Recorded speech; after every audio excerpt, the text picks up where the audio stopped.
ایک شخص کی 4 بیویاں تھیں۔ چوتھی بیوی سے وہ بہت محبت کرتا تھا اور اس کو بنانے سنوارنے میں ہر وقت لگا رہتا تھا۔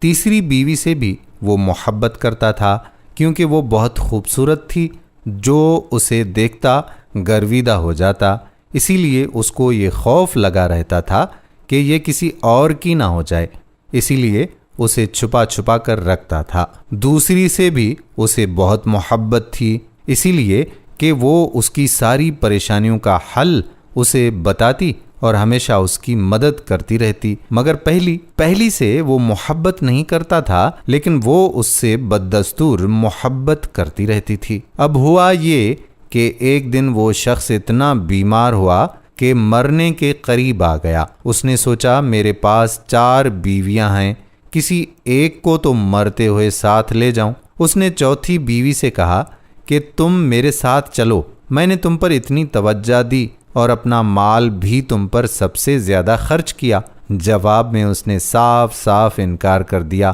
بھلا کون کسی کے لیے مرتا ہے؟ تیسری بیوی سے کہا تو اس نے جواب دیا کہ دنیا میں ابھی میرے چاہنے والے بہت ہیں، میں کسی کی بھی ہو جاؤں گی۔ دوسری بیوی نے کہا کہ میں صرف قبر تک تو ساتھ آ جاؤں گی، مگر اس سے آگے میں نہیں آ سکتی۔ اب یہ بڑا پریشان ہوا۔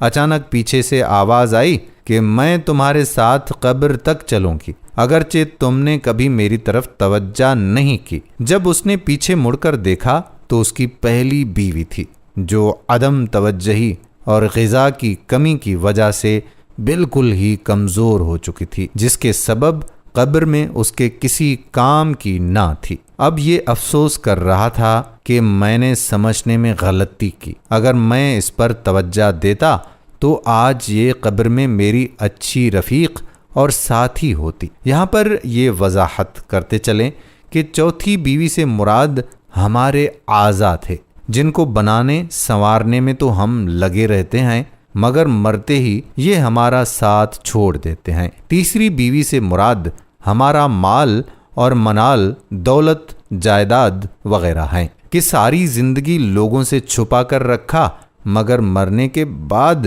یہ دوسروں کے ہو جائیں گے۔ تیسری بیوی سے مراد ہمارے اہل و عیال اور رشتہ دار اور دوست و احباب ہیں۔ دنیا میں یہی لوگ ہمارے کام آتے ہیں، ہمارے مسائل حل کرواتے ہیں، ان سے جتنی اور جیسی چاہیں مدد لیتے رہیں، مگر یہ لوگ بھی زیادہ سے زیادہ قبر تک ہمارے ساتھ رہتے ہیں۔ پہلی بیوی سے مراد ہمارے اعمال ہیں، جو قبر میں ساتھ جائیں گے، لیکن ہم ان کی طرف توجہ نہ دے کر قبر کے حقیقی دوست، حقیقی رفیق اور ساتھی سے محروم ہوئے۔ آئیں آج ہی اپنے اعمال کی طرف توجہ دینے کا پکا عہد کرتے ہیں کہ ہم اعمال صالحہ کریں گے، اور اللہ رب العزت سے ہم دعا کرتے ہیں کہ اے ہمارے پروردگار، ہمیں صراط مستقیم پر چلنے کی توفیق عطا فرما۔